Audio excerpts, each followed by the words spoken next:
Gracias por todos los que están aquí, por todos los que han de llegar. Y lo ponemos delante de ti en el nombre de Jesús.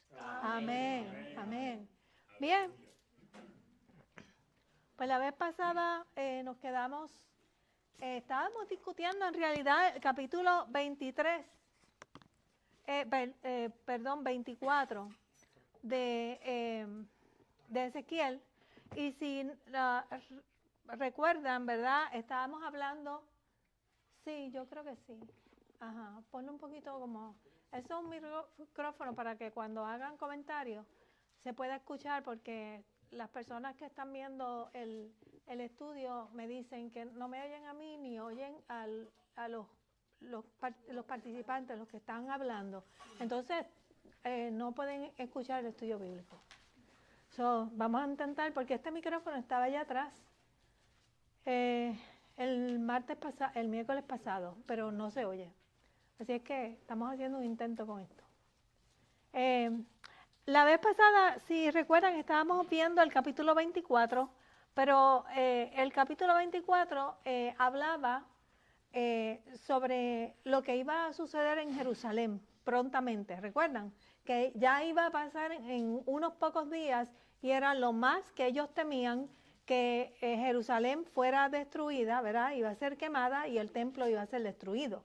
Y el Señor le está diciendo, dile que eso viene ya, porque lo había estado anunciando, pero era el momento en que iba a llegar.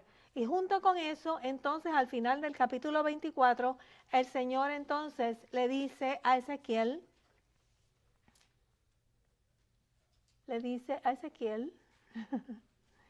dice en el capítulo 24, versículos 15 al 16, a ustedes no lo tienen allá, déjenme ponerlo en el...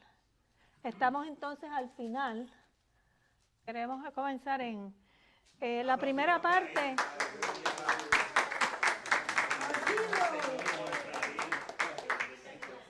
La primera parte es cuando Dios le está diciendo a los exiliados que están en Babilonia. Recuerden que Ezequiel está mudo, ¿verdad? Él no habla. Todo esto es por mímicas, señas.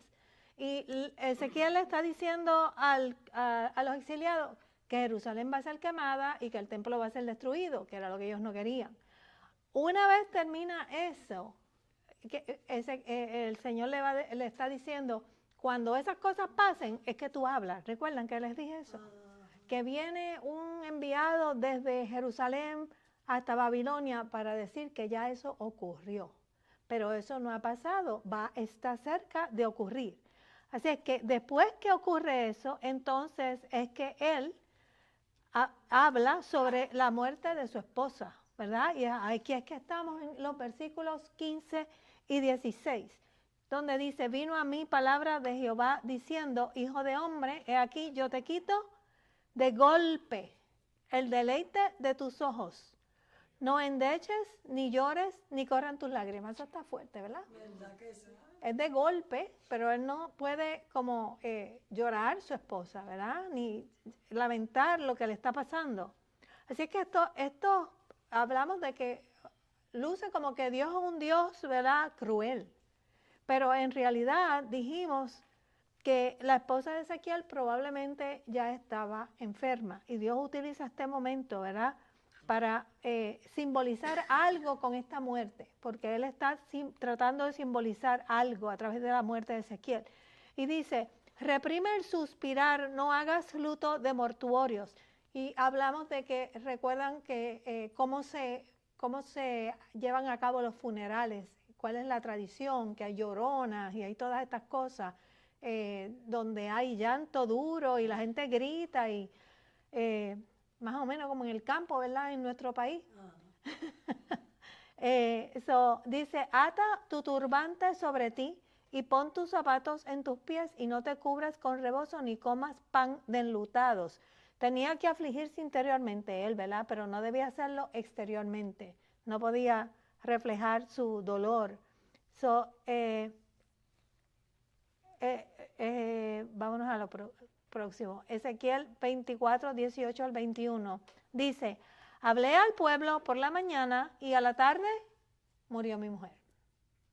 Y a la mañana hice como me fue mandado. Y me dijo el pueblo, ¿no nos enseñaste qué significan para nosotros estas cosas que haces? Y yo les dije, la palabra de Jehová vino a mí diciendo, di a la casa de Israel, así ha dicho Jehová el Señor.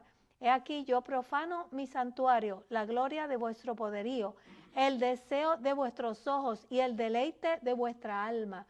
Para ellos el templo era un símbolo, ¿verdad? Muy grande nacionalmente. Y dice, y vuestros hijos y vuestras hijas que dejasteis caerán a espada. No solamente era el pueblo, sino que el templo, sino que también el pueblo iba a sufrir las consecuencias, porque iban a morir. Así es que el Señor está a punto de destruir al templo, de matar los familiares de los exiliados que quedaron en Jerusalén, que pensaron que ellos eran los que eran buenos porque no se los habían llevado a Babilonia, ¿recuerdan? Así es que ellos amaban al templo como Ezequiel amaba a su esposa, ¿verdad? Ese es el simbolismo. Según Dios le quitó la esposa a Ezequiel, le va a quitar al pueblo exiliado lo más que ellos aman en su país, su templo y su gente. Ese es el simbolismo. Así es que dice, y haréis de la manera que yo hice. Ya leímos esto, ¿no? No os cubriréis con rebozo, ni comeréis pan de hombres de luto. Vuestros turbantes estarán sobre vuestras cabezas y vuestros zapatos en vuestros pies. No endecharéis ni lloraréis, sino que os consumiréis a causa de vuestras maldades y gemiréis unos con otros. Ezequiel pues os será por señal. Según todas las cosas que él hizo, haréis cuando esto ocurra. Entonces sabréis que yo soy Jehová. De manera que Ezequiel instruye al pueblo a no llorar públicamente, ¿verdad? Y la razón es porque el juicio de Dios ejecutó lo que era merecido. Si es justo, no hay que llorar. Si es injusto, hay que llorar. Nosotros no lo hacemos así, ¿no? Nosotros lloramos aunque sea justo o injusto. Pero eso es lo que el Señor está diciendo. Ustedes no deben llorar porque el juicio es merecido por todo el pecado que han hecho. Y a ellos se les había advertido esto por muchos años, ¿verdad? Así es que ahora nos vamos al 22-24 y dice, y tú, hijo de hombre, el día que yo arrebate a ellos su fortaleza, el gozo de su gloria. ¿Qué sería eso? El templo, la ciudad y la gente, ¿verdad? El deleite de sus ojos y el anhelo de sus almas, y también sus hijos y sus hijas. Ese día vendrá a ti uno que haya escapado para traer las noticias, ¿verdad? En aquel día se abrirá tu boca para hablar con el fugitivo, el que viene a traer la noticia, y hablarás, y no estarás más mudo, y le serás por señal, y sabrán que yo soy Jehová. Esa es la señal. Cuando Ezequiel hable, saben que eso se consumó, que eso ocurrió. Así es que el pueblo hizo mal uso de lo que Dios le había dado. Y eso es algo que tenemos que tener en nuestra mente. Cuando nosotros hacemos mal uso de lo que Dios nos da, puede ser que hicimos mal uso, no porque lo usamos mal, sino porque lo dejamos de usar, lo dejamos de hacer. ¿Verdad? No necesariamente es que utilizamos lo que Dios nos dio erróneamente, sino que tal vez dejamos de adorarlo, dejamos de amar a Dios, a darle la prioridad, ¿verdad? De manera que Dios se lo quitó. Llega el momento en que Dios le quita el deleite de sus ojos. Cuando no hacemos, ¿verdad?, uso correcto de nuestra iglesia, de lo que Dios nos da. No cumplimos con la palabra. Predicamos todo el tiempo y seguimos en lo mismo, no cambiamos como pueblo, ¿verdad? Dios deja el edificio vacío. Eso fue lo que pasó. El edificio quedó destruido.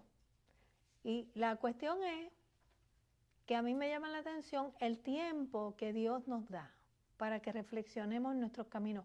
Y Dios lo hace estratégicamente Pero mientras más tiempo nos da, más nosotros pensamos que no es nada. No ha pasado nada, pues estamos bien. Pero si Dios sigue hablando y sigue hablando y no pasa nada, pero Dios sigue hablando, quiere decir algo. Entonces tenemos que no hacernos oídos sordos, ¿verdad? Tenemos que discernir lo que Dios está haciendo, discernir lo que Dios está diciendo. Y por eso tenemos que prestarle atención a la palabra. Porque el Señor habla colectivamente y habla individualmente, ¿verdad? Así es que para nosotros el que Dios no nos diga nada no debe ser motivo de que todo está bien, es lo que quiero decir. El que Dios el que Dios no nos diga nada, que no ocurra nada. Porque aquí no ocurrió por tantos años, muchísimos años. Y muchos profetas venían, pero no le hacían caso. Y no le hacen caso, entonces, bueno, eso lo dijeron, pero mira, no ha pasado. Como la gente dice por ahí, ay, tanto dicen que Cristo viene, mira, no ha venido, no va a venir. Es lo mismo, te va a coger de sorpresa y el día que Dios diga, hasta aquí, te va a pasar como a Jerusalén, como a los exiliados. Nosotros tenemos que, la palabra nos enseña estas cosas, nos enseña, a mí lo que me gusta cuando yo estudio estas cosas es cómo Dios trabaja con nosotros y me abre, ¿verdad? Como me da entendimiento de cómo nosotros tenemos que cambiar nuestra mente, porque nuestra mente piensa como piensa el mundo a veces. Nada ha pasado, nada va a pasar. Pero Dios sigue hablando. Tenemos que aprender a pensar, ¿verdad? De una manera diferente. ¿Alguien que quiera comentar algo al respecto? ¿Tenga algún comentario? Pastora, que eso es la extensión de misericordia. Es misericordioso, exactamente. Es la misericordia. No la cada mañana. Entonces, es como yo digo, mientras más tú te acercas a la palabra, mientras más tú te acercas al Señor, el Señor te empieza a alumbrar y entonces tú empiezas a coger más conciencia de que las oportunidades que Dios te está dando. Y en esa medida que nosotros nos acerquemos, o sea, vamos a entender que, Dios mío, Señor, qué misericordia tan grande tú has tenido conmigo, ¿sabes? Cómo tú me has guardado tanta oportunidad que tú me has dado, o que tú nos has dado. Yo hablo de mí, Señor, tanta oportunidad que tú me das y a veces tan bandoleros que nosotros somos. Porque no, como, ¿sabes? Somos bandoleros, somos malos. Y no alcanzamos a ver esa misericordia tan grande que Dios tiene con cada uno de nosotros día tras día, que nos tiene que llevar a cada día a ser más agradecidos. Sí, lo que pasa es que nosotros no pensamos, o sea, no estamos acostumbrados a esa misericordia. No es que no la veamos de parte de Dios, no la vemos de parte nuestra. Nosotros no somos tan misericordiosos y nos parece que ha pasado tanto tiempo y nada ha pasado, es que nada pasa. Pero es que no entendemos que la misericordia de Dios es de esa manera, ¿me entiendes? Porque no estamos acostumbrados a eso y no pensamos en esos términos. Pero así es que es Dios. Y a veces el Señor nos habla por muchos años hasta que tira la sopa. Cuando nos quita la alfombra de los pies. Es que no vamos a tener, o sea, no tenemos excusa. No tenemos excusa, nos la quitó y es porque nos ha dado break, a que nosotros recapacitemos, escudriñemos nuestros caminos, como dice la alabanza, y volvamos a Jehová. Y cuando pasó, no podemos quejar, lo que tenemos que hacer es agarrarnos y decir, Señor, ten misericordia. Es como nosotros le decimos a los nenes, ¿verdad? Le advertimos y cuando le decimos, ok, no más, no llores porque yo te lo dije, te lo advertí. Nosotros lo hacemos. No llores porque yo te advertí que esto te iba a pasar. Si tú lo sabías, ¿por qué lo hiciste? Ese es la misma imagen, es la misma imagen. Lo que pasa es que Dios extiende el tiempo, ¿verdad? Emanuel se ríe porque eso le pasa todos los días. No, ya llegó un punto que yo digo, ni me lo digas.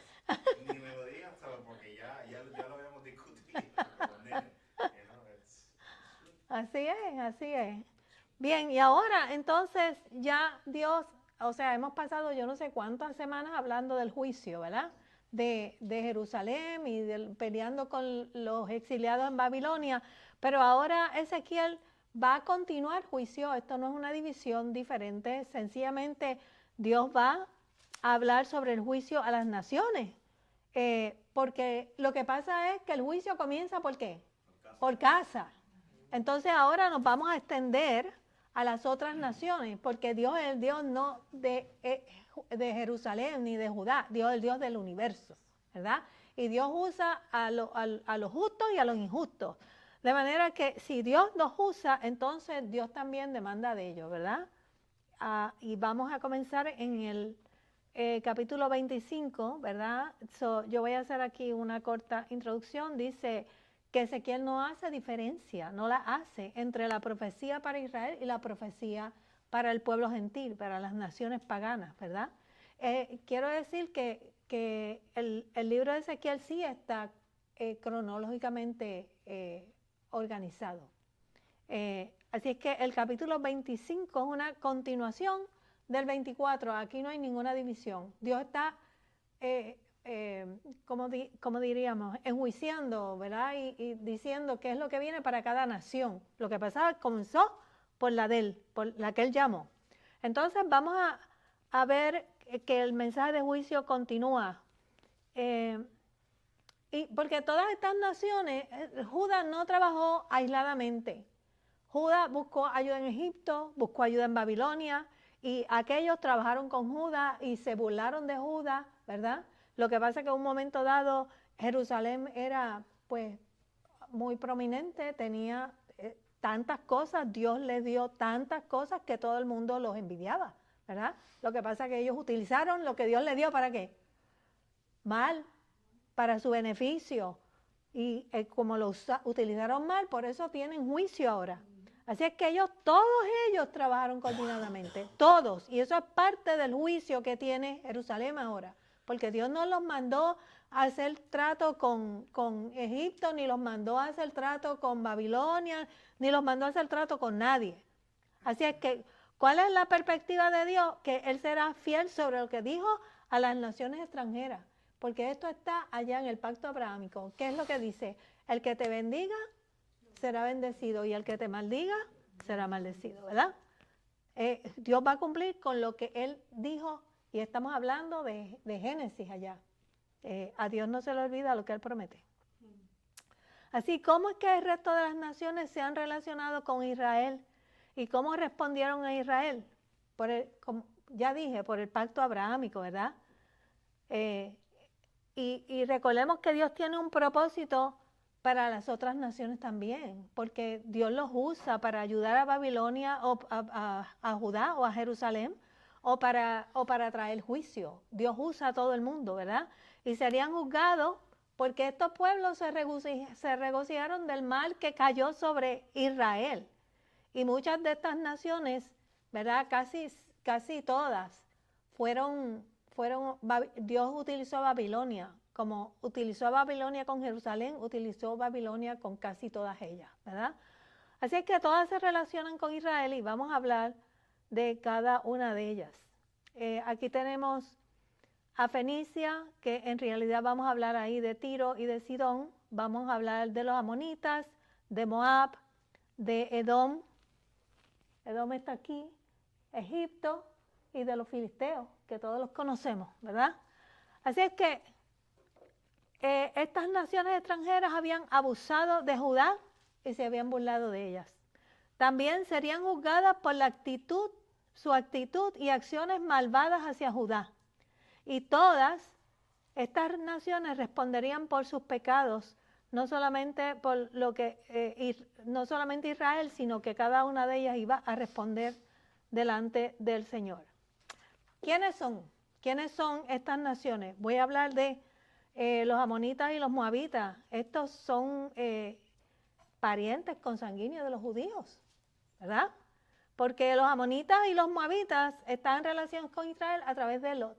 Recuerdan que las hijas de Lot tuvieron relaciones sexuales con su padre en un momento dado, descubrieron su desnudez y tuvieron relaciones sexuales.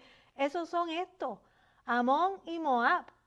Fueron los dos hijos nacidos de la unión infectuosa de Lot y de sus dos hijas. En Génesis 19 lo encuentran. Y Edom es el otro nombre para Caín, ¿verdad? El hermano, Esaú, el hermano de Jacob. Porque Esaú vendió su primogenitura por un plato de lentejas, ¿recuerdan? Así es que Edom significa rojo, lo que era el potaje de Esaú, que era rojo, ¿recuerdan? Así es que Jacob tuvo 12 hijos, pero Esaú no tuvo la bendición de su padre. Y por más que la pidió, el padre no tenía nada que darle. Pero ellos tuvieron, él hizo los edomitas, son una gran nación, ¿verdad? Y estas tres naciones se odiaban unas a las otras, aunque están relacionadas. Así es que esos son estos tres.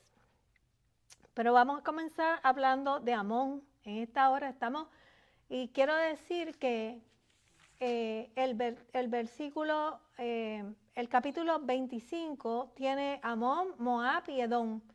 Son pequeños pedazos, ¿verdad? Un capítulo para los tres, pequeños versos. Pero contra Tiro van a ver que hace que se expande y luego la profecía contra Egipto. Tiro y Sidón tienen como 3 capítulos, 26, 27 y 28, pero Egipto tiene como 5 capítulos, ¿verdad? Así es que 1, 2, 3, 4, tiene como 5 capítulos. Así que vamos a ir rapidito. No, yo no tengo prisa. Quiero rapidito decir que son cortos, ¿verdad? Los versículos. Vamos a hablar de Amón.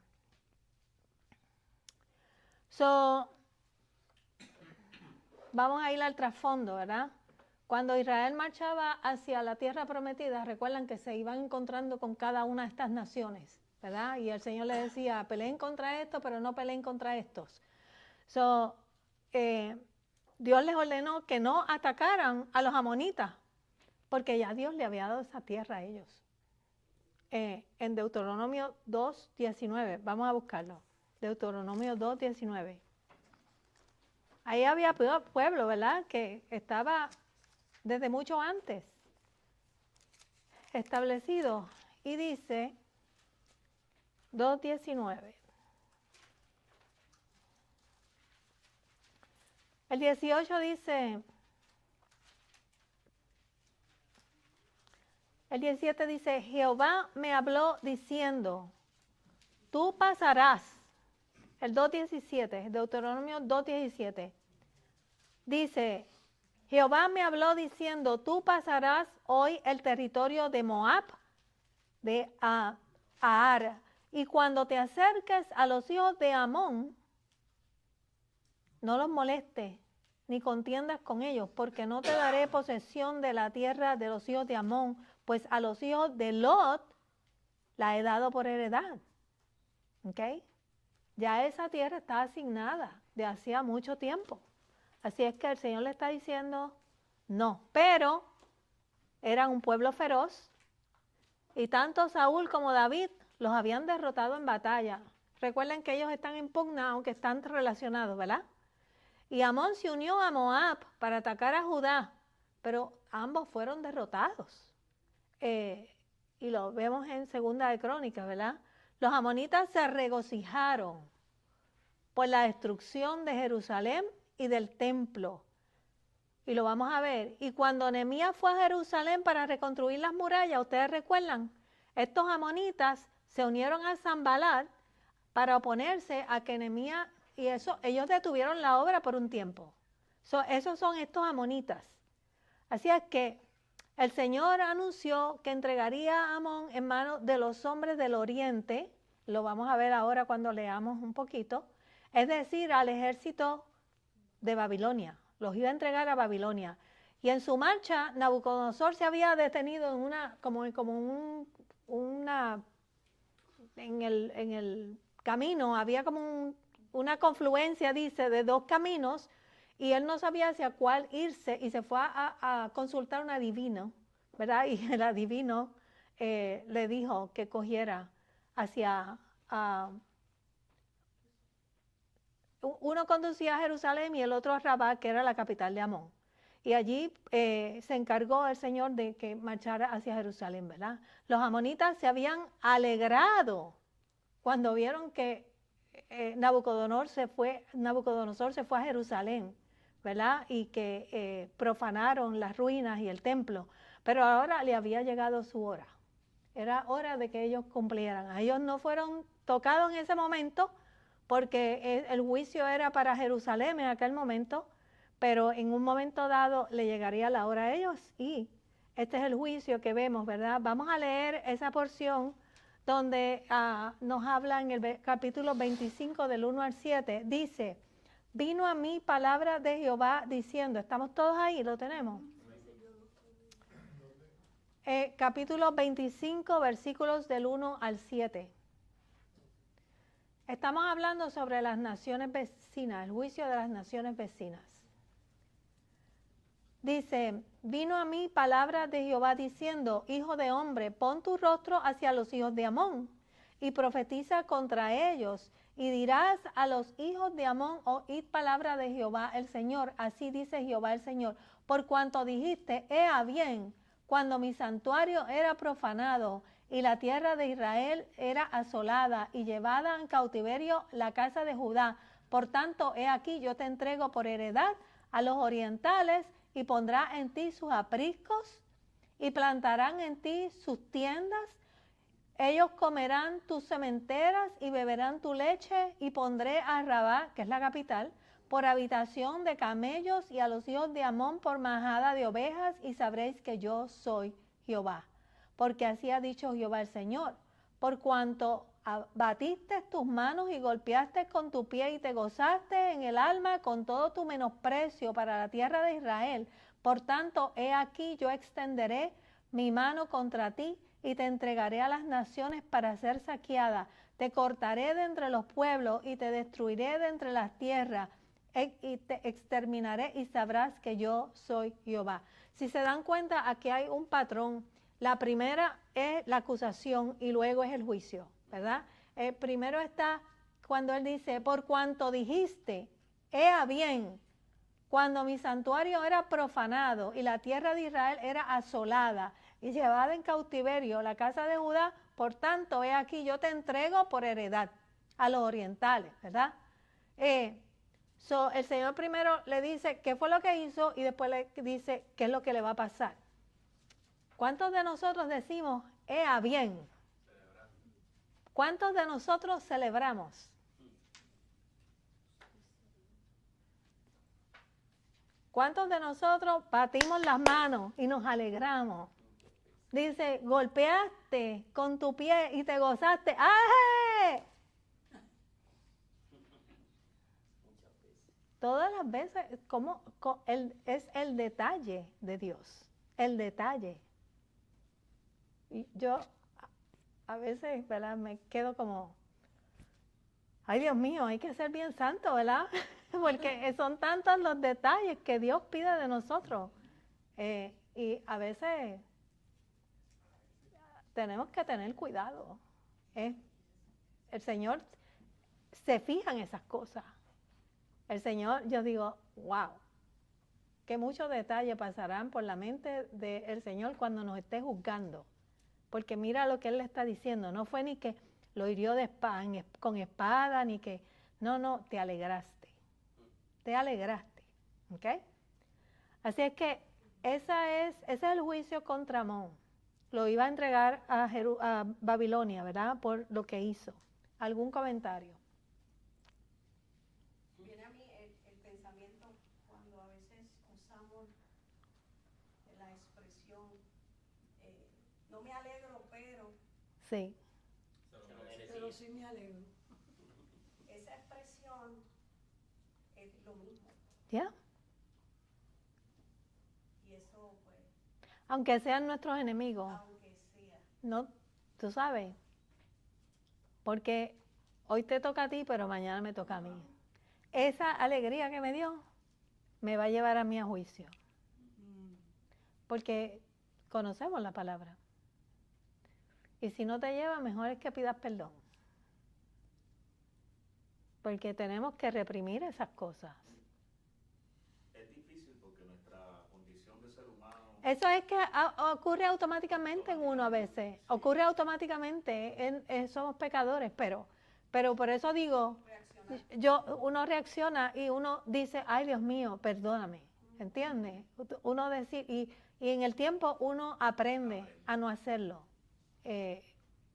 Pero hay que estar consciente de eso. Es como el presidente ahora mismo de Irán que murió, se estrelló y mucha gente contenta porque sucedió. Uh-huh. Pero ese país, como dice, está en la misma.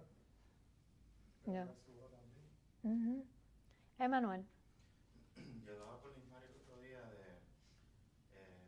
fue un poco el seguimiento de lo que estábamos hablando de la corrección y del amor detrás de la corrección y hablando sobre esto mismo.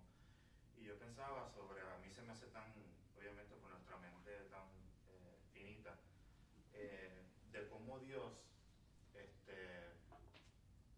te corrige y te edifica según tu propia necesidad. Uh-huh. Entonces estamos viendo el ejemplo de Jesús. Cuando Jesús confrontaba, o sea, Dios nos evalúa según nuestra condición espiritual, según nuestra condición emocional, psicológica, ¿verdad? Y yo lo que reflexionaba con Liz María era la forma en que Jesús confrontaba a los fariseos era distinto a como él corregía a las prostitutas, corregía a los enfermos. Yeah. Y fíjate que el efecto de la compasión y esa misericordia, ¿verdad? Pero cómo Dios se manifiesta tan diferente, pero según cada persona. Claro. Y yo siento que es un detalle tan bonito porque, ¿verdad? Pues lo podemos mirar de esa perspectiva, ¿verdad? De que, Dios mío, todas las cosas que uno dice, uno hace bajo ignorancia. Y que sabe que pues, eso tiene sus consecuencias, ¿no? Sí. Lo que estamos hablando. Pero la contraparte de eso es que también es un Dios de misericordia y que la expectativa que tiene sobre nosotros cuando estamos quizás en un nivel espiritual más alto es distinta quizás a cuando estamos todavía bebés espirituales, ¿verdad? Uh-huh. Pero independientemente que afirmación y validación tan bonita saber de que Dios cuando me juzgue, ¿verdad? Me va a venir la candela, pero me va a juzgar según mi condición y según otros factores que yo ni mismo puedo entender, Uh-huh. ¿verdad? Y que bueno, pues nuestra responsabilidad es poner nuestra mirada en Él, ¿verdad? Obviamente, y utilizar esos momentos de enseñanza y de corrección para edificar nuestras vidas. Pero es interesante cómo Dios se demuestra y cómo Dios corrige de forma individual, aun cuando hay unos preceptos generales, universales, ¿verdad? Él espera obediencia de todo el mundo, pero Él sabe que mi obediencia es distinta a la de Josué, Uh-huh. ¿verdad? Por las diferencias que tenemos, ¿verdad? Así que hablaba de eso y usted está hablando de eso ahora y me llama la atención de que esto es intenso y nos hace reflexionar sobre eso, ¿verdad? Sobre cómo nosotros actuamos, pensamos, decimos hacia el prójimo, en especial nuestros enemigos, ¿verdad? Porque es tan importante orar por ellos de la misma manera que tú oras por los que te aman, pero cuán difícil es, ¿verdad? Pues vamos a hablar de eso, vamos a hablar por qué Dios corregía diferente a los fariseos de cómo corregía a la mujer adúltera o a los otros, ¿verdad? Que fueron llevados delante de Jesús. ¿Qué pasaba con los fariseos? ¿Cuál era la mentalidad? ¿Cuál era el pecado de los fariseos? Que muchas... ¿Ah? Ellos conocían la escritura, conocían el viejo pacto, pudiéramos decirlo así, tenían todo el conocimiento, pero ellos actuaban contrario a lo que conocían. Y la cosa es que se lo conocían de tapa a tapa hasta los mapas. O sea, por eso es que tenemos un Pablo que era fariseo de fariseo, porque Pablo conocía la ley.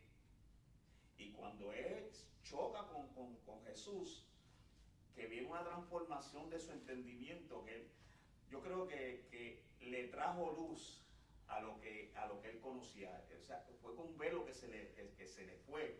Y entonces, por eso es que tenemos un Pablo que habla como habla, por eso es tenemos un Pablo que entiende como entiende, aún sin haber estado con Jesús, porque los discípulos tenían el adelanto de haber estado con el maestro. Ellos tuvieron 3 años con el maestro, viéndolo actuar, y con todo y eso erraban en el blanco, y solamente Pablo tuvo que encontrarse con él y coger todo ese conocimiento que tenía. Claro está, le llevó un tiempo, pero y que hiciera junta. Ahora estoy viendo lo que no veía. Y entonces tenemos un Pablo que en la cárcel escribe la mayoría de sus epístolas, que nos hablan tanto de cómo nosotros tenemos que caminar. O sea, los fariseos conocían, y por eso es que Jesús le metía con todo lo que tenían, porque eran otros bandoleros. Pasa que los fariseos abusaron de su autoridad para oprimir al pueblo. Tenían, Entonces, o sea, ellos que conocían la ley y las hacían que el pueblo la cumpliera, pero ellos hacían todo lo contrario. Entonces, ellos robaban, ellos incumplían la ley, ellos oprimían, ellos Ponían cargas sobre las demás personas, que era lo mismo que estaba pasando con el pueblo de Israel en ese entonces. O sea, conocían del poder de Dios porque lo estaban viendo. Les enviaron profetas. Tal vez el pueblo de Israel, qué sé yo, no tenía autoridad o no tenía líderes, qué sé yo, pero conocían del poder de Dios. Los fariseos conocían de la palabra de Dios. Conocían ¿verdad? La ley de Moisés. Entonces, supuestamente conocían cuando iba a venir el Mesías, se le presenta al frente, ¿y qué pasó? bueno, porque, ¿verdad? Ellos conocían la ley, pero ellos la tergiversaban a su manera. Y ahí es donde está, ¿verdad?, el problema. Y entonces así era que ejecutaban. ¿De acuerdo a qué? A lo que ellos querían, no a lo que Dios quería, no a lo que Dios había ordenado. Que es lo mismo que también nosotros hacemos con nuestro liderazgo dentro de la iglesia y fuera de la iglesia. O sea, hasta donde nosotros somos misericordiosos dentro de la iglesia, porque me dan el puesto de líder de, qué sé yo, de Ujieres, y ahí entonces empiezo yo, el más mandón, y bam, y empiezo a oprimir a los Ujieres. Entonces los Ujieres se sienten como que medio incómodos, pero entonces ¿dónde está la misericordia? Que se supone que entonces yo demuestre. O sea, yo soy amor, yo vivo en amor, yo vivo por la palabra de Dios. ¿Cómo es que yo estoy viviendo para entonces demostrar al grupo que estamos liderando? Claro, porque tenemos que usar los principios del liderato dentro del sistema, pero tenemos que unir eso a la conducta, ¿verdad? Modelar la conducta que dice la palabra. El liderato que se ejerce dentro de la iglesia no es el mismo, ¿verdad?, que se ejerce en el mundo. Hay unos matices diferentes y tenemos que saber atemperar eso. Y porque ahí erramos, ¿verdad? Pero sobre esas cosas también eran maquinadores. Eran maquinadores y a mí, estamos hablando de grandes ligas. Esa gente se reunía para planificar el mal, la maldad, para matar, para callarle la boca a aquel. ¿Qué vamos a hacer? El pueblo lo sigue. ¿Qué vamos a hacer? ¿Cómo nosotros vamos a darle vuelta atrás a esto? Toñito. Pastora, y la historia se vuelve a repetir con la reforma. Porque viene la reforma por eso mismo, porque la Iglesia Católica empezó a manipular y empezó a poner las cosas a favor de los líderes, a favor de la ay Dios mío, no del imperio, de lo que es la Iglesia Católica. Y entonces la gente no estaba recibiendo el amor y la misericordia que tenían que recibir, aún siendo la nueva dispensación de la gracia. Entonces, por eso es que Dios levanta a Lutero y a unos hombres antes de Lutero también, que fueron los que yo estaba leyendo los otros días de el libro se llama Los líderes de la iglesia, pero hay unos sacerdotes sacerdotes antes que Lutero que ya se estaban dando cuenta de eso y los mataron. Y Lutero se salva. O sea, Dios lo salva para que nosotros pudiéramos entender, tener hoy lo que nosotros tenemos y pudiéramos estar discutiendo lo que estamos discutiendo. Pero la historia se volvió a repetir aún después de la nueva dispensación de la gracia. Amén. Pues, y entonces esas son las conductas que nosotros tenemos que observar y no permitir dentro de ¿qué? De la iglesia.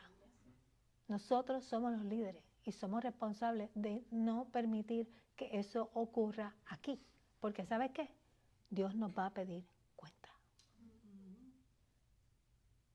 Porque Él es misericordioso, Él es amoroso, Él extiende su mano, ¿verdad? Y así mismo Él quiere, por eso tenemos que ser transformados a la imagen de Cristo, porque nos es beneficioso pasar el trabajo de ser transformados. ¿Para qué?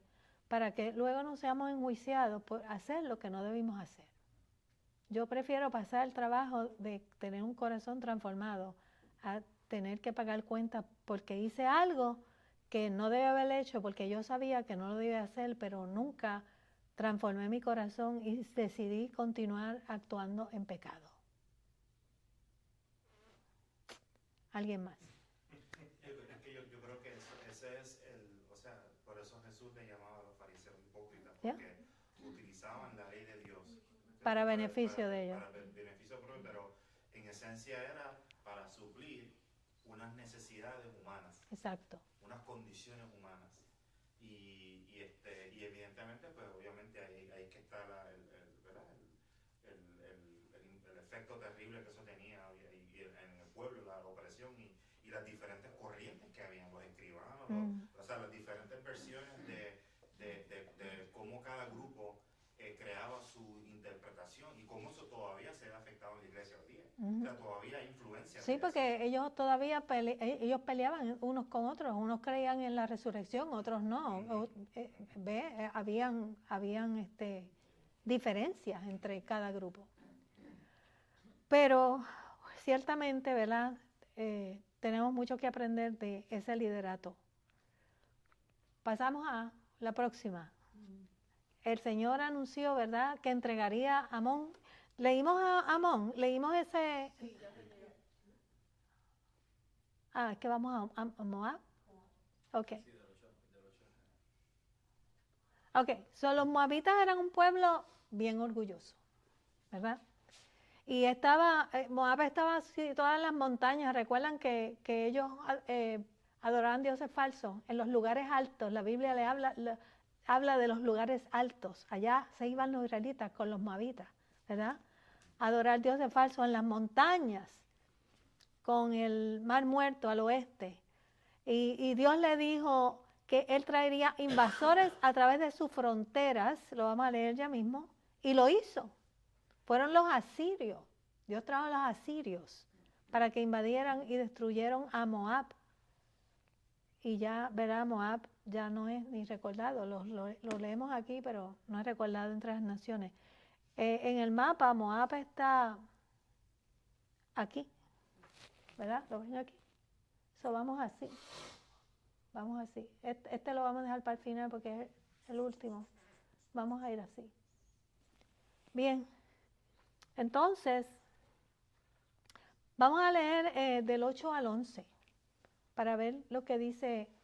Dice, así ha dicho Jehová el Señor, por cuanto dijo Moab y Seir, he aquí la casa de Judá es como todas las naciones. Por tanto, he aquí yo abro el lado de Moab desde las ciudades, desde sus ciudades que están en su confín, las tierras deseables de Bejesimot, de Baal, Meón y Kiritiaim,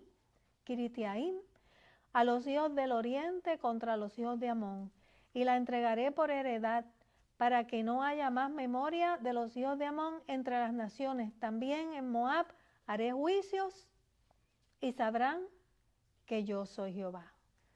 Dios la iba a entregar, la entregó a Siria, que los invadieran y los destruyeron, ¿verdad? Así es que en el Antiguo Testamento, ¿verdad? ¿Se acuerdan de Balac, rey de Moab? fue el que contrató a Balaam para maldecir a Israel mientras acampaban en las llanuras de Moab. ¿Verdad? Eso se da en número. Y fue Balaam quien enseñó a los moabitas a cómo seducir a Israel para que pecara contra Dios. Sencillamente los mandó a que sedujeran las mujeres. Y las mujeres se fueron a pecar, ¿verdad? Se negaban a ver a los judíos como el pueblo especial de Dios. Y para estos moabitas la caída de Jerusalén demostró que los judíos eran como cualquier otro pueblo. Ellos no son tan especiales nada. Ellos se creen especiales, pero no, en realidad ellos no son especiales. Porque le decían, si sois una nación tan especial, ¿por qué habéis experimentado una derrota tan humillante? ¿Verdad? Bueno, ellos no conocían quién era Dios. Pero nosotros podemos dar fe de eso, ¿verdad? Porque Dios envía derrota a nuestras vidas de vez en cuando. Así es que la acusación era, así dice el Señor Dios, por cuanto dijiste, ajá, contra mi santuario cuando era profanado y contra la tierra de Israel cuando era desolada y contra la casa de Judá cuando iba en cautiverio. Por tanto, he aquí, yo he extendido mi mano contra ti y te daré por despojo a las naciones, te cortaré de entre los pueblos y te exterminaré de entre las tierras, te destruiré y sabrás que yo soy Jehová. A Judá no los terminaron, bueno, los terminaron, pero dejaron un remanente, a estos los desaparecieron, ¿verdad? El Señor mandó un remanente a Babilonia para poder levantar esa nación de nuevo cuando pasara el juicio. Pero a los moabitas no tuvieron memoria de ellos más. Bien, vamos a Edom. Edom es el amarillo. Bien, Edom está en los versículos... ¿Quién lo quiere leer? Edom. Amén. Amén. Así ha dicho Jehová el Señor, por lo que hizo Edom, tomando venganza de la casa de Judá, pues delinquieron en extremo y se vengaron de ellos. Por tanto, así ha dicho Jehová el Señor, yo también extenderé mi mano sobre Edom y cortaré de ella hombres y bestias y la asolaré desde Temán hasta Dedán, caerán a espada, y pondré mi venganza contra Edom en manos de mi pueblo Israel, y harán en Edom según mi enojo y conforme a mi ira, y conocerán mi venganza, dice Jehová el Señor. Amén. Bien. El odio que Edom tenía hacia los judíos, ¿verdad? Dice que comenzó cuando Esaú vendió totalmente o tontamente, ¿verdad? Su primogenitura, ¿verdad? A Jacob. Y cuando su madre conspiró para asegurarle la bendición patriarcal a Jacob, ¿verdad? El hijo favorito de ella. Recuerdan que Jacob fue a Harán a vivir con Labán, recuerdan, ¿verdad? Y vino de allá pensando que Esaú lo iba a matar, pero no lo mató. Entonces los descendientes de Esaú se convirtieron en unos poderosos jefes tribales. En Génesis 36 lo tienen, pero los hijos de Jacob se convirtieron en ¿qué? En los fundadores de las 12 tribus. O sea que Esaú no perdió, ¿verdad? Recuerdan que cuando Esaú y Jacob se encontraron, los dos eran ricos. Esaú tenía muchas posesiones, muchas mujeres y mucho ganado. Los dos eran ricos. Él en realidad no quedó desamparado, ¿verdad? Así es que el profeta Abdías también escribió, ¿verdad?, que Dios destruiría a Edom por la forma en que trataron a los judíos. Porque cuando Jerusalén estaba siendo atacada, los edomitas vitorearon a los babilonios y no le prestaron ayuda a los refugiados. Porque había gente tratando de huir y ellos no le dieron la mano. Y los edomitas ayudaron a los babilonios capturando al pueblo. O sea que ellos se unieron a los enemigos para que Babilonia, ¿verdad?, pudiera, y se regocijaron sobre las calamidades que habían sobrevenido. No solamente fue que no ayudaron a los judíos, sino que se unieron a los enemigos de Israel para causarle mal. Y también junto con los babilonios dice que saquearon la ciudad y robaron a sus propios parientes consanguíneos, ¿verdad? Y los pecados contra la humanidad, hermanos, recordemos que son pecados contra Dios, ¿verdad? Porque Dios nos manda a amar a nuestro prójimo. Así es que, y porque todos estamos hechos a la imagen y semejanza de Dios. Así es que el mensaje de Dios a Edom nos recuerda que las disputas familiares son costosas, ¿verdad? Y a menudo nos dan dolor y tragedia. Así que los edomitas mantuvieron su odio hasta las generaciones futuras, por siempre. Pero Jesús nos dijo que amáramos a nuestros enemigos. Y también nos dijo que amáramos a nuestro prójimo. ¿Alguien que quiera compartir algo? Disputas entre familias. Hay muchas por ahí, ¿verdad? No. No. No está fácil. Bien.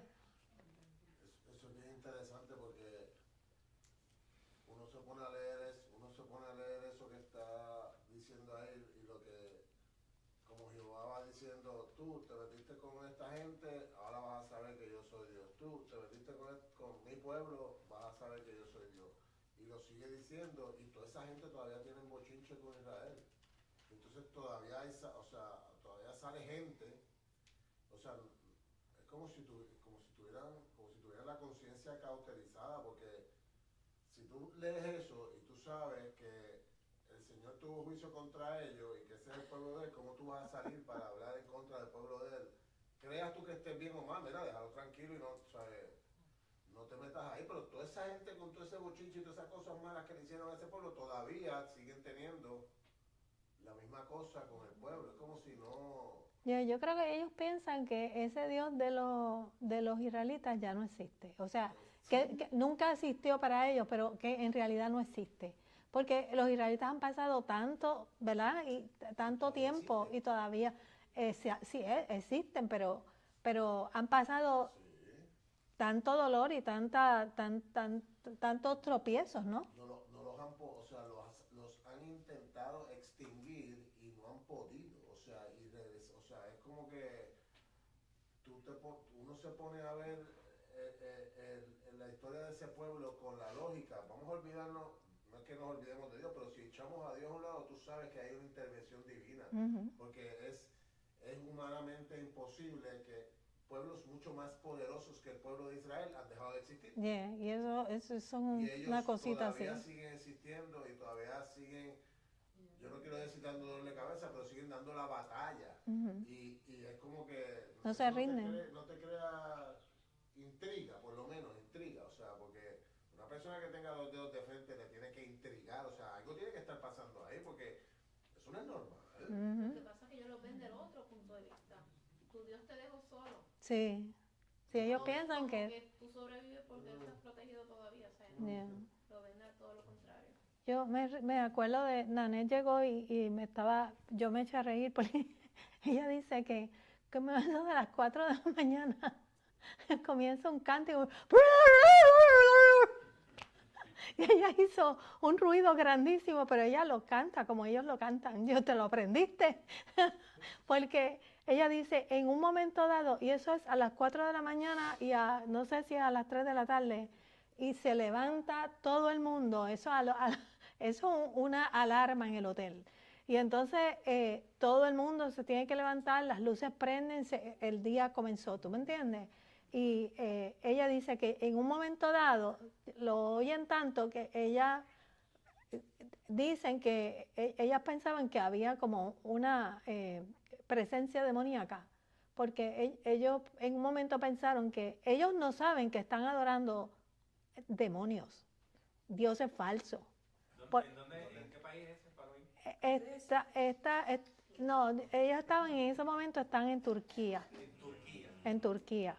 Dice, allí hay potestades, porque eso es una cosa y era la gente de la universidad y los profesores que estaban allí con un grupo de estudiantes. Y ellos dicen, esta gente está adorando aquí potestades y no lo saben. Pero dice, eso era y dice que eso se siente en el país, se siente esa presencia, Como como cuando uno entra, pastora, a la casa con de un tú santero. sí, Ya han entrado a casa de santero, tú sientes la opresión. sí, Algo o sea, que hay algo que no es ya, de Dios, porque el ambiente es cargado y pesado. ya, Y ya, eso está en las calles. en las Hay calles, piscinas donde quiera. ya, Está en la calle. Tú sales a la calle y eso está. ujú. Está en donde quiera. O sea, no hay lugar en Turquía que tú no te metas que vas a escuchar eso. Tú estuviste allá, ¿verdad, Vilma? Ya. Pero tiene que hacerlo todo el mundo. Para empezar, yo no Son me 2 levanto veces A las 4 de la mañana, y a las creo que 3 a de la las 3 de tarde, la tarde. algo así, por ahí. Si no lo hace, te miran mal. Bueno, todo el mundo lo va a escuchar, pero ellos, por lo Ya. general, ellos paran de hacer todo, Todo. lo que van a hacer y Ujú. le quitan todo esta Yeah. luz. Sí, igual que los musulmanes, que pues a las 12 o a la 1, Esos son ahí se tiran por la alfombrita. Ellos y- practican. Yeah. Por eso es. No importa dónde estén, O ellos sea, ellos están Acuérdense que ellos, una vez al año, ellos hacen un ayuno full, todo el mundo, y lo que están es levantando esas huestes sí, espirituales, Ujú. porque de eso es lo que se trata, es lo que Yeah. está diciendo la pastora, de eso se trata, ellos levantan huestes espirituales, por eso es que son tan fuertes, Ujú. son tan fuertes, y su disciplina es igual que la que la de nosotros. gloria a Dios. Bueno, pero es que cuando tú lo ves en términos de la guerra, es una guerra satánica, es Satanás contra Dios, trata el pueblo opuesto, o sea, ¿cómo se llaman ellos? No son los amonitas, son los musulmanes en contra de los israelitas. Son las fuerzas opuestas. Es Satanás contra Jehová de los ejércitos. Es una guerra espiritual lo que nosotros estamos viendo, estamos presenciando. Es una guerra espiritual, no es otra cosa. La batalla no es contra carne. No, no. Estas son las batallas de los últimos tiempos, de las que habla Ezequiel y de las que habló Daniel. Lo que pasa, pastora, que nosotros como que no lo acabamos de entender. No, porque ni lo conocemos. Fíjate lo que acabas de mencionar, que precisamente estas son guerras espirituales. ¿Qué conocemos sobre el Islam? ¿Qué conocemos sobre los postulados? ¿Qué conocemos sobre el Corán? O sea, por eso yo creo mucho en, si tú vas a una batalla, tú tienes que conocer a tu Al enemigo. mínimo tienes que conocer a tu Dios. Ujú. Vamos a empezar por ahí, ¿verdad? Que obviamente muchas, pues, la conexión espiritual. Pero si tú no conoces cuáles son los argumentos, si tú no conoces cuál es el racional, si tú no entiendes cuál es la filosofía o la perspectiva errónea, tú no te puedes defender en contra de eso. Ujú. O tú no puedes ayudar a una persona en contra de eso. Entonces, es que tenemos un problema serio, ¿verdad? Porque eso es lo que habló de Toñito. Si nosotros tuviéramos ese sentido de urgencia, esa disciplina, esa estructura de realmente adorar a Dios sin vergüenza, en espacios abiertos y hacer lo que tenemos que hacer, Ujú. ¿entiendes? Pero es una cosa como que está bien que lo hagan otras religiones, otras culturas, y lo respetamos y lo celebramos por parte de la diversidad, which is fine, ¿verdad? Ujú. Pero entonces nosotros no lo hacemos. Ujú. Y es malo. Y entonces siguen Yo restringiendo. pienso que la implementación de esas creencias y de esos rituales como no nacen desde el amor, nacen desde algo malo, pues es a lo mejor hasta obligatorio dentro de, y una vez tú entras en ese juego, Es pues ciertamente obligatorio para ellos. o sea, es como que mandado y ya es parte de tu... Porque no existe la misericordia que son nuevas cada mañana. Eso. O sea, al no existir lo que dijo Josué, la misericordia, o sea, es como que... Nosotros lo hacemos porque como la misericordia de Dios son nuevas cada mañana, pues lo hacemos si queremos, y si no lo hacemos pues también, pues nuestro Dios es misericordioso, pero el diablo no. Ujú. Y si ellos no lo hacen, pues ellos saben lo que les espera, que es la muerte. En cierta forma, eso va en contra de nosotros porque nos acostumbramos y nos acomodamos. No, y no tenemos, obviamente, pues no tenemos lo que está viviendo ahora mismo el país de Turquía, por ejemplo, que estamos hablando de Turquía, no tenemos eso todo el tiempo aquí en Estados Unidos. O sea, nosotros tenemos por lo menos pues la libertad de por lo menos pues nos reunimos si queremos, y si no nos queremos reunir, no nos queremos reunir, y si queremos adorar a Dios, adoramos a Dios, y si no queremos adorar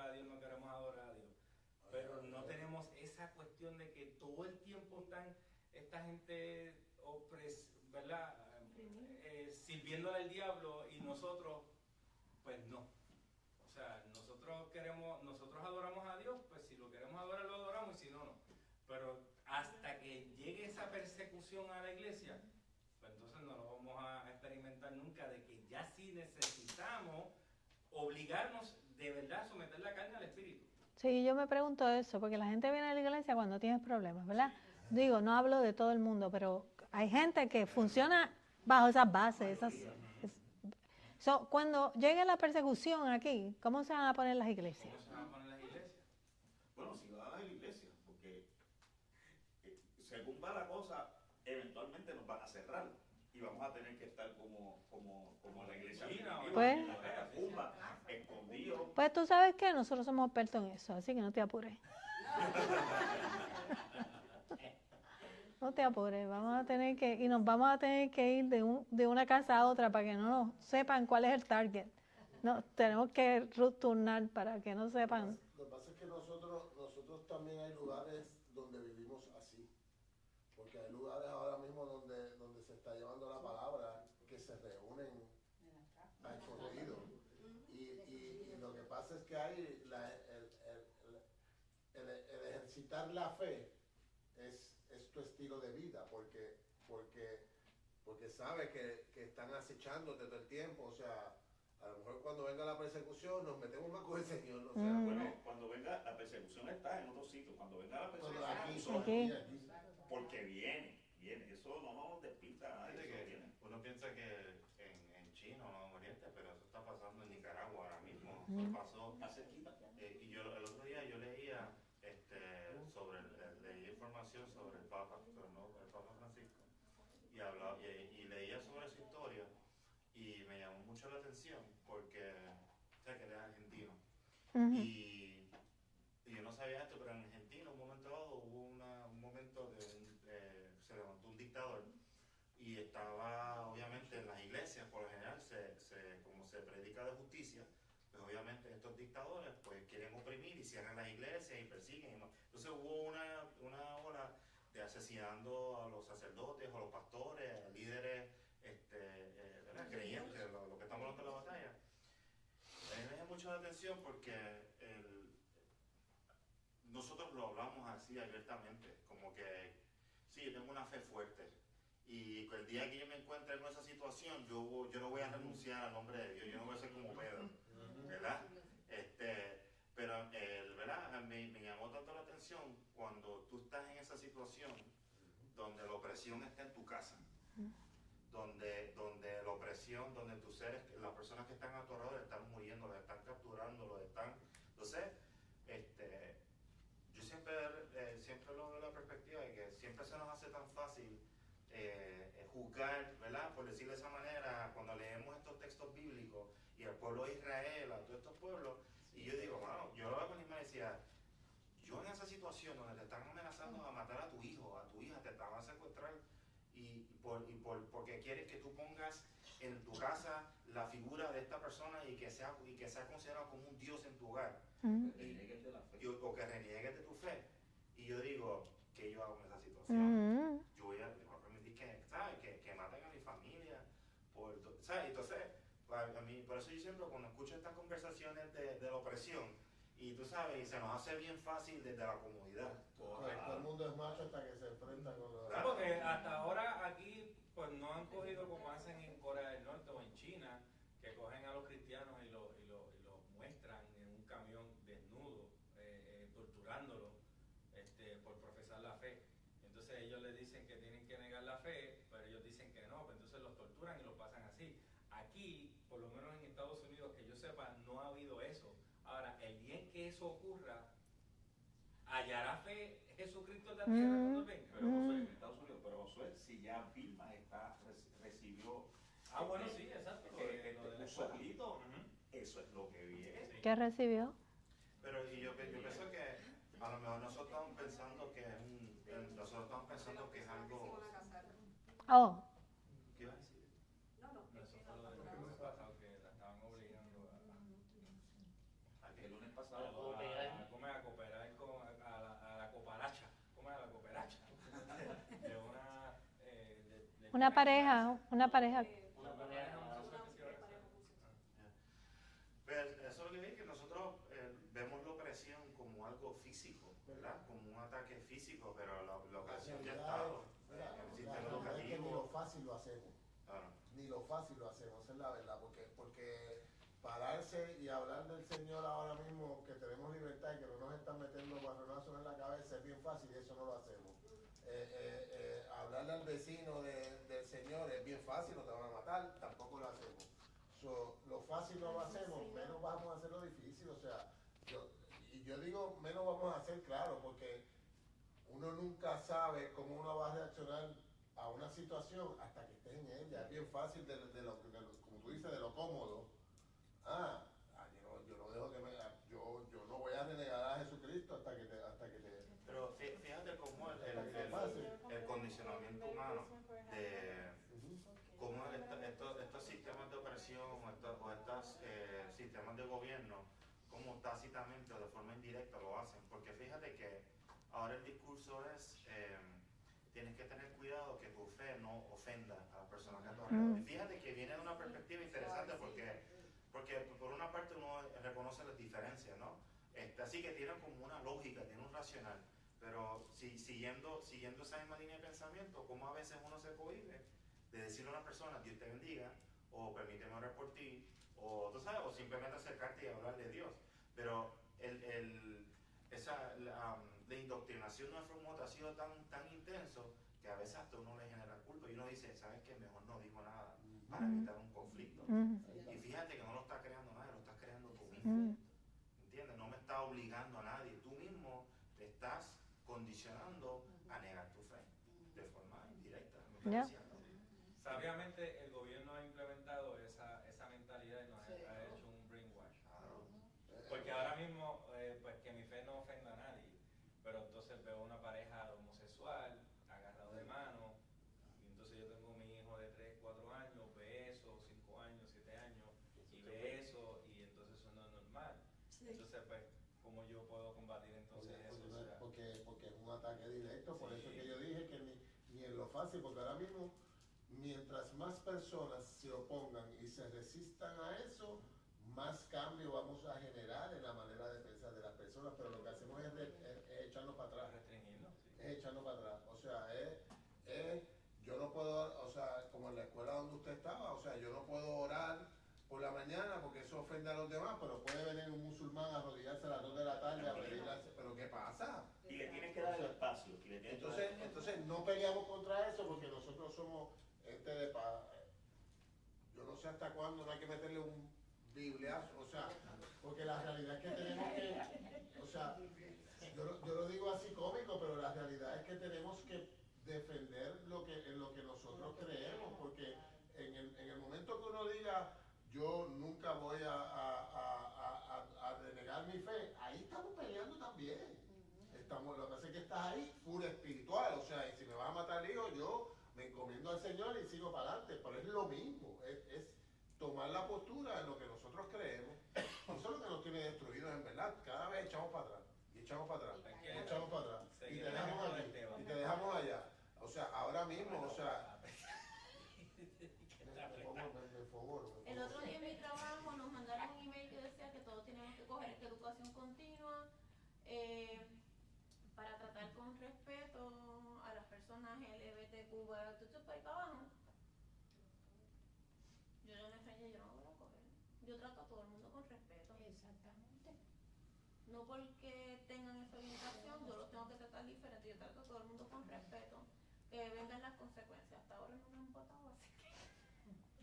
Pero es que pues, vemos como que la comunidad LGBTQ+, como si fuese algo, ¿verdad? Yo sé que especial. Contra la naturaleza de Dios, pero está el que roba, el que bebe, el alcohólico, el drogadicto, o sea, está todo el pecado ahí rampante en el mundo, o sea, entonces pues nosotros como Irma está diciendo, ella le mandan a coger un curso para tratar a la comunidad homosexual con respeto, y los demás. Y entonces, ¿y el curso que necesita para tratar bien con respeto a los alcohólicos, a los drogadictos? ¿En dónde está? O sea, sé. Fíjate, yo lo vi, Eso, como dice Frank. yo quizás pues, ¿verdad? Pueda tener una visión diferente un poco sobre unas áreas, pero yo creo que el problema fundamental es la falta de renovación, porque si tú renuevas tu mente y tu corazón, tú no vas a tener que diferenciar entre si es su práctica de orientación sexual o su condición, ¿entiendes? Y yo creo que a veces como iglesia se nos hace bien fácil ¿verdad? Y pues obviamente somos bien reacios porque sentimos como una presión del Estado y de todas las influencias sociales a tener que aceptar y a veces pues incluso aceptar unas cosas que simplemente podemos tener un desacuerdo sobre la naturaleza y unas cosas, pero yo creo que eso se resuelve, y Efraín dice, pero tenemos que pelear y tenemos que enfrentar y tenemos que, estoy de acuerdo, pero ¿cómo tú vas a defender algo que tú no conoces? Porque en las iglesias, ¿sabes? A mí me sorprendió mucho la clase de transformado que usted da, porque yo digo, es que esto se tiene que dar a todo el mundo, en todas las iglesias, y todo el mundo, no importa cuántos años tú llevas en la iglesia, tú tienes que pasar por esto, porque es que si tú no renuevas, si tú no renuevas tu corazón y tu mente y tener la mente de Cristo, no vas a poder verlo. Entonces, cuando tú realmente lo alcanzas, entonces tú puedes ver la diferencia, pero filtrado con amor. La corrección, filtrado a base de enseñanza para edificar, no para crear más disturbios, más diferencia. ¿Entiendes? Pero entonces, a veces tenemos la razón en el argumento, pero por no tener la compasión, perdemos el argumento. ¿Verdad? O tenemos todos los elementos, pero quizás no es el momento correcto para tener la conversación con la persona. Yo creo que a veces miramos cosas de afuera y nos indignamos con cosas de afuera, con razón, porque uno no puede minimizar estas cosas, ¿verdad? Pero es que comienza por uno y comienza por tú reconocer, entender tu fe. Y entonces las realidades que tenemos, iglesias que no tienen, la iglesia no está renovada en cuerpo y en mente, que esa es la realidad. Y está bien porque para eso vamos a la iglesia, eso está bien, eso no es problema. Pero entonces, el argumento no puede ser que hay todas estas cosas que nos están alejando, que no nos están permitiendo avanzar la agenda de Dios, cuando somos nosotros mismos, cuando es como yo trabajo con mi proceso y yo veo a mis hermanos y yo me aseguro que estamos todos trabajando hacia esa misma dirección, ¿no? De edificarte. Yo creo que es más, hay más cosas que uno puede enfocarse, que uno tiene control, versus aquellas que uno no tiene control. Lo que pasa es que en las iglesias ahora ese no es el enfoque. Y ese es el problema. La iglesia perdió su enfoque, ¿entiendes? Nosotros somos justificados, pero no somos santificados, no estamos en ese proceso. Y no lo estamos haciendo. O sea, yo trato de hacerlo aquí, pero afuera no sé, eso no se predica. No se predica. Y no tenemos iglesias fuertes como antes, que eran iglesias poderosas. Lo que hay es Kool-Aid por ahí. Kool-Aid. La gente no conoce la palabra. Bien, vamos a terminar este capítulo porque ya son las 8:30, pero lo que nos queda nada más que es la profecía contra los filisteos, que son como 5 versículos también. Y entonces la próxima vez nos vamos al 26 y el 27 y 28, esos 3 son contra Tiro y Sidón. Filisteo, después que los israelitas, ¿verdad?, entraron en la tierra de Canaán, ¿verdad?, los filisteos, ustedes saben la lata que les dieron, tremenda. Así es que Samuel y Saúl tuvieron que contender y fue finalmente David, ¿verdad?, el chiquitito, el que nadie pensaba que lo podía hacer, pero ese era el que tenía, ¿verdad?, las herramientas espirituales para hacerlo. Y se mantuvieron en control durante el reinado de Salomón. Entonces, cuando la nación judía se dividió, los filisteos se independizaron bien y se convirtieron en exitosos mercaderes y comerciantes con los fenicios. Adiós. Los fenicios, que son estos que están acá arriba, los de Tiro y Sidón, esos son los próximos. Esos se juntaron y comenzaron a mercadear y cultivaron un odio nacional tremendo hacia los judíos, ¿verdad? y aprovecharon todas las oportunidades que tuvieron para hostigarlos y para atacarlos. Así es que vamos a leer de los versículos 15 al 17 y vamos a ver cuál es la acusación y cuál es el juicio. Dice, así ha dicho Jehová el Señor, por lo que hicieron los filisteos con venganza, cuando se vengaron con despecho de ánimo, destruyendo por antiguas enemistades. Por tanto, así ha dicho Jehová, he aquí yo extiendo mi mano contra los filisteos y cortaré de los cereteos, que era como una raza que vivía ahí en el país, y destruiré el resto que queda en la costa del mar, y haré en ellos grandes venganzas con reprensiones de ira, y sabrán que yo soy Jehová cuando mi venganza en ellos.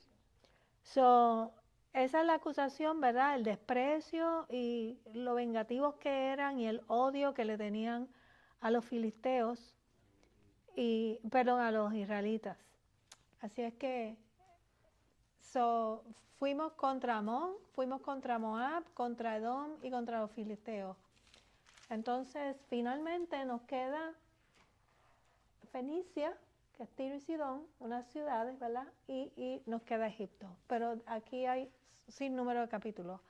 Así es que son las 9:25. Tuvimos una buena discusión. Hicimos buen tiempo. Así es que la próxima vez vengan preparados para 26, 27 y 28. Tiro y Sidón. Bien, vamos a recoger nuestras ofrendas.